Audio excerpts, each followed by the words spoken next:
Ya, seperti yang dinyatakan oleh Sophie tadi, kita nak bercakap tentang OPR ataupun kadar dasar semalaman. Ada ramai sebenarnya pakar-pakar ekonomi yang menjangkakan kenaikan ataupun kadarnya adalah 1.75%, tapi terkejut dengan yang diumumkan oleh Bank Negara Malaysia 2.0% membawa kepada 25 mata. Jadi persoalan tentang OPR kesan langsung kepada atmosfera pengguna, apakah yang boleh kita fahami? Ya, dan bersama dengan kita iaitu saya kenalkan Profesor Madya Dr. Aida Idris selaku pensyarah Keusahawanan Fakulti Perniagaan dan Ekonomi Universiti Malaya. Assalamualaikum, Prof. Selamat pagi. Ya, selamat pagi. Terima kasih, Prof. Ya. Okey, penilaian kepada apa yang dilakukan oleh Jawatankuasa Wanita di Kebangsaan BNM untuk melihatkan kepada penetapan kadar OPR itu, ada beberapa faktor dan antara yang pernah digambarkan adalah berkenaan tentang isu inflasi yang banyak berkait langsung dengan pengguna. Jadi pada ketika ini, apakah kadar inflasi juga membawa kepada kenaikan kadar OPR tersebut? Ya. Baik, bismillahirrahmanirrahim dan assalamualaikum dan terima kasih kepada RTM kerana menjemput saya pada pagi ini. Dan terima kasih juga atas soalan yang dikemukakan itu. OPR singkatan kepada Overnight Policy Rate, seperti yang kita tahu, ia menggambarkan kadar pinjaman antara bank-bank tempatan, ya. Dan benar seperti yang saudara Ismail sebutkan tadi, memang ada banyak faktor yang menyumbang kepada pergerakan OPR ini, sama ada dia naik atau dia turun, dipengaruhi oleh beberapa faktor dalam suasana ataupun persekitaran makro ekonomi, ekonomi makro. Kalau kita lihat beberapa pandangan yang telah dilontarkan oleh pakar-pakar ekonomi kita, kita lihatlah ada sebahagiannya yang mengaitkannya dengan tekanan inflasi, kenaikan harga barang yang kemudiannya mendorong pada inflasi. Ada juga yang melihatnya sebagai satu cara kerajaan reflect ataupun menselarikan OPR ini dengan fasa pemulihan ekonomi, kerana kita sedang berada dalam fasa pemulihan ekonomi daripada fasa pandemik, di mana ekonomi kita terkesan begitu teruk dan sekarang ini beransur-ansur pulih. Jadi untuk mengemaskinikan, memastikan bahawa OPR itu selari dengan fasa pemulihan ekonomi, langkah yang dirasakan bertepatan adalah untuk menaikkannya berbanding dengan kadar yang digunakan semasa pandemik dahulu. Walau bagaimanapun ia tetap tidak setinggi kadar yang telah digunakan masa tempoh pra-pandemik, iaitu 3%. Jadi nampak bahawa langkah ini adalah sesuatu yang telah diambil, sedang diambil secara beransur-ansur. Tapi kalau saudara Ismail, saudari Sophie tanya pandangan saya sendiri secara peribadi, saya melihat bahawa sebenarnya sebab yang utama ataupun mungkin salah satu sebab yang utama mengapa kadar OPR ini dinaikkan adalah untuk menangani masalah hutang sebenarnya. Hutang isi rumah. Ini saya rasa jarang sekali dibincangkan. Setakat ini yang saya lihat, banyak pandangan mengaitkannya dengan inflasi seperti yang disebutkan tadi. Ada juga yang mengaitkannya dengan fasa pemulihan seperti yang saya nyatakan. Dan setakat ini saya lihat tidak ramai yang melihatnya dari sudut hutang isi rumah. Nah, kalau kita teliti masalah hutang isi rumah ini memang telah bertahun-tahun menghantui masyarakat negara kita.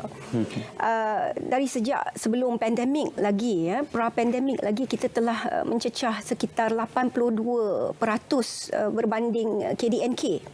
Kalau nisbahnya antara hutang isi rumah dengan KDNK itu lebih kurang 82%. Kemudian semasa pandemik ia mencecah 90%, melebihi 90%. So kadar 90% ini seolah-olah kita, pendapatan rakyat kita seolah-olah sama dengan pendapatan negara maju, pendapatan tinggi. Sedangkan hakikatnya tidak begitu. Jadi itu adalah satu situasi yang sangat-sangat negatif, satu trend yang memang perlu dibendung dengan segera oleh kerajaan sebelum ia menjadi semakin meruncing. Kerana dalam fasa pemulihan ini pun walaupun ia tidak setinggi masa pandemik 92-93% pada waktu itu, sekarang ini pun ia masih tinggi ya. Di sekitar 89-90%. Membimbangkan. Sangat-sangat membimbangkan. Jadi saya melihat langkah kerajaan BNM khususnya Bank Negara Malaysia menaikkan kadar OPR ini secara beransur-ansur ya. Salah satu sebab utamanya adalah untuk sekali lagi ya, secara perlahan-lahan ya, merupakan satu langkah strategik, intervensi strategik untuk mendidik masyarakat kita supaya mengurangkan kebergantungan kepada hutang dalam perbelanjaan seharian mereka. Baik, dan adakah perkara ini disebabkan oleh OPR di Amerika Syarikat yang juga meningkat dan melibatkan Malaysia juga meningkatkan kadar ini? Bagaimana, Prof? Ini juga salah satu daripada pandangan yang telah dilontarkan ya, sebab ialah Bank Pusat Amerika Syarikat, Federal Reserve, Federal Bank ini memang dia ada satu central bank yang sangat berkuasa. Dan mata wang dolar itu sendiri memang satu mata wang yang always in demand ya. Mana-mana pun kalau dari segi tukaran mata wang untuk buat perniagaan antarabangsa dan sebagainya, mana-mana negara pun lebih suka membeli dengan menggunakan USD ya, US dollars. Jadi sebarang tindakan yang diambil oleh Bank Pusat Amerika Syarikat ni biasanya akan dijadikan sebagai sandaran ya, untuk bank-bank pusat di lain-lain negara untuk menyemak dan mengemaskini ya, strategi-strategi untuk polisi keuangan di negara masing-masing ya.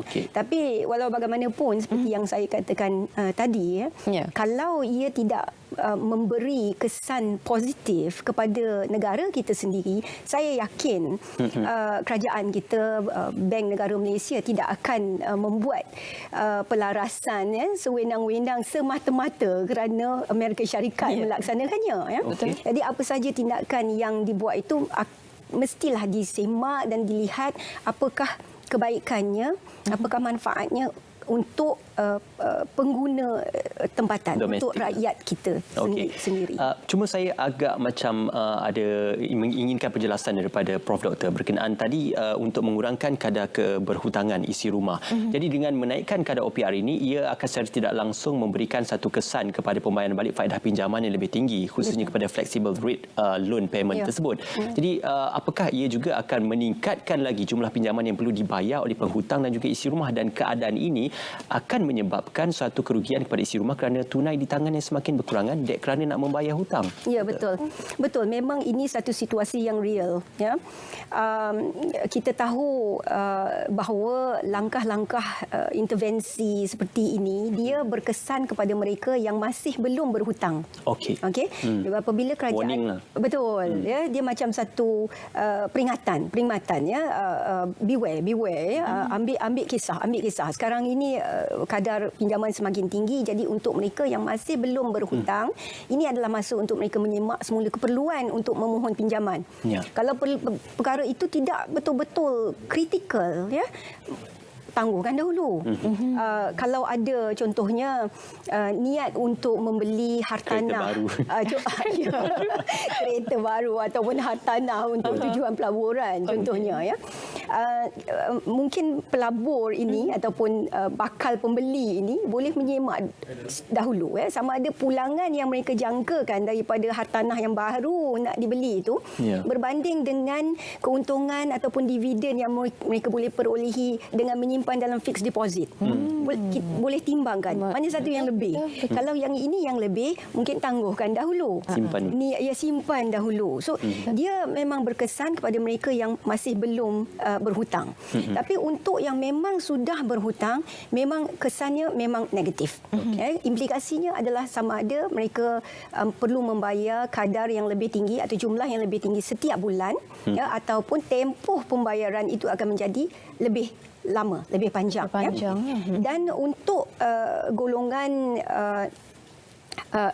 terutama yang paling terkesan ini adalah sudah pasti mereka yang berpendapatan rendah, ya, golongan B40 yang berpendapatan rendah, usahawan mikro, usahawan mikro yang pendapatannya tidak stabil, tidak tetap, ya, kadang-kadang ada, kadang-kadang tak ada dan sebagainya. Jadi kesan untuk mereka ni semua memang kita lihat kerajaan telah lakukan satu dua langkah, contohnya seperti kenaikan gaji minimum, ya, yang diharap boleh menangani, dia boleh cushion sikit ya impact itu, ya. Tapi tetap masih ada lagi saya fikir ruang-ruang di mana kerajaan boleh memainkan peranan dan merangka, ya, pakej-pakej bantuan yang bersasar untuk golongan ini. Jadi kita harapkan dalam masa seminggu atau 2 minggu yang mendatang ini kita we look forward lah, ya.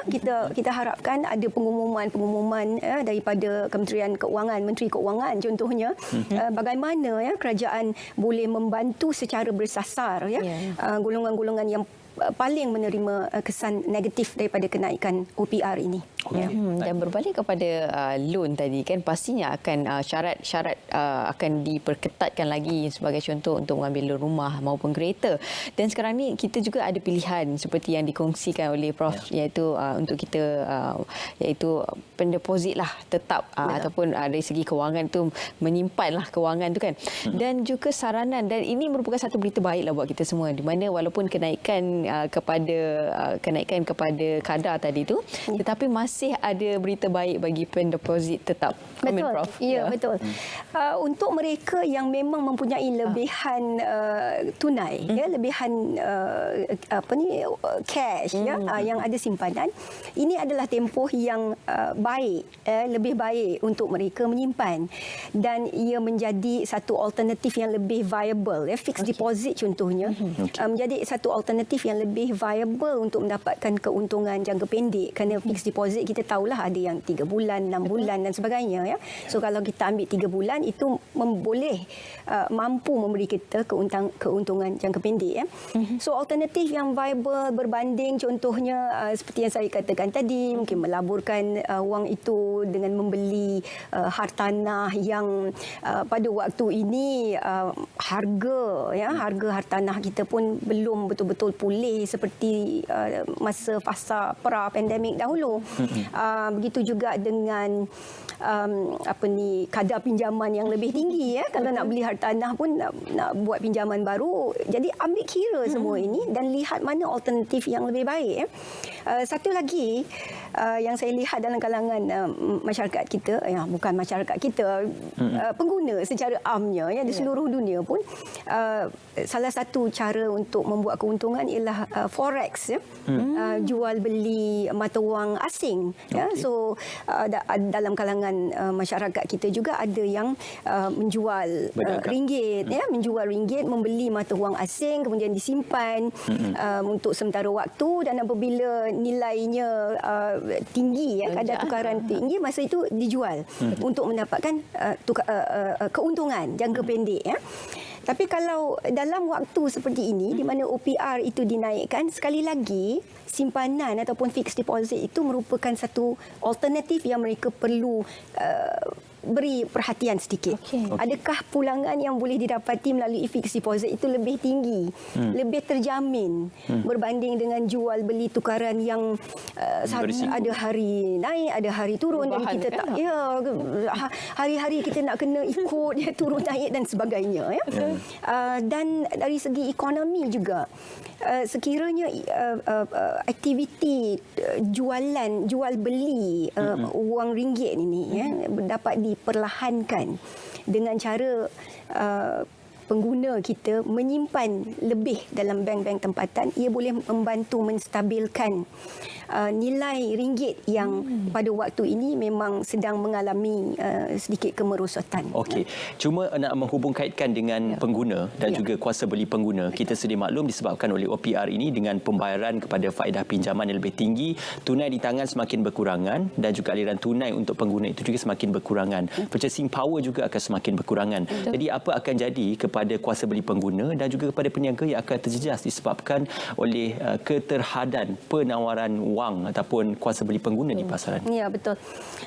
Ialah selain daripada bantuan-bantuan bersasar yang saya telah sebutkan tadi, yang kita harap kerajaan akan umumkan dalam jangka waktu terdekat ini, selain daripada itu, pada saya pengguna sendiri perlu proaktif untuk mencari alternatif pendanaan atau pembiayaan yang lain selain daripada pinjaman bank.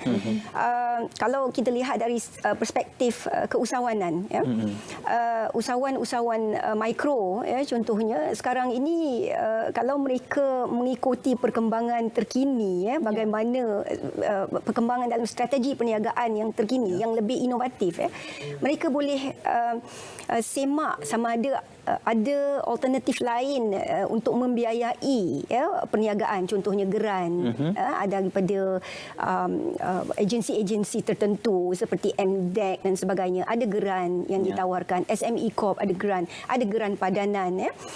Begitu juga dengan style kerja atau corak kerja yang lebih inovatif seperti business home office. Home office, mana bekerja dari rumah, macam mereka yang melaksanakan gig ekonomi, menjalankan gig business, gig ekonomi. Dia work from home. Jadi bila work from home dapat banyak menjimatkan kos menyewa premis dan sebagainya. Shared spaces, co-working. Saudari Ismail, saudari Sophie mesti pernah dengar co-working spaces ataupun shared spaces. Betul. Boleh juga menjimatkan crowdfunding. Crowdfunding ini memang sesuatu yang saya rasa kurang dipertimbangkan oleh usahawan pada hari ini, yang saya sarankan mereka untuk menelitilah pilihan. Doktor, saya menyelit seketika untuk ringkasan perbualan kita ini. Apakah apabila ekonomi semakin pulih, semakin tinggi kadar OPR dan semakin dinaikkan kadar OPR? Dia macam yang saya katakan tadi, dia ada beberapa faktor lah.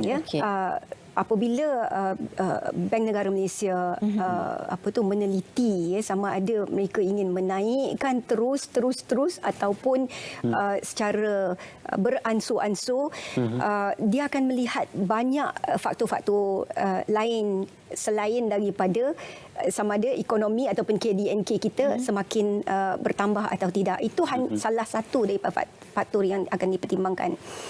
Salah satu tadi ialah inflasi, dan yang paling merungsingkan sekali yang seperti yang saya sebutkan tadi adalah hutang isi rumah. Baik. Terima kasih atas pandangan doktor seketika tadi. Kita harapkan agar perkara ini akan dapat dirungkai dan juga difahami lebih lanjut oleh masyarakat. Terima kasih Profesor Dr. Aida Aris, Pensyarah Kesewanan Fakulti Perniagaan dan Ekonomi Universiti Malaya. Ya, terima kasih banyak, Prof.